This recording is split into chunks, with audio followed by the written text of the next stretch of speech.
其實我嘅過程咧，就我冇去讀過或者係關於演員嘅學習班啊，或者係經過某人介紹都冇。我係好偶然地以前做過 modeling 嘅嘢，有一個副導演揾我去 casting。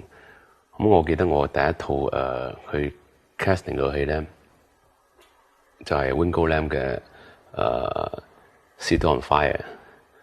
咁呢度就係算我係第一套拍嘅戲。咁啊，我之前都有拍過一套戲同即係做 modeling 嗰陣時拍過一套叫做《玫瑰的故事》嘅。咁佢入邊有周潤發啊，有Maggie 張啊。咁當其時我又係做Maggie 嘅 boyfriend，咁我就個心態帶住係客串去做。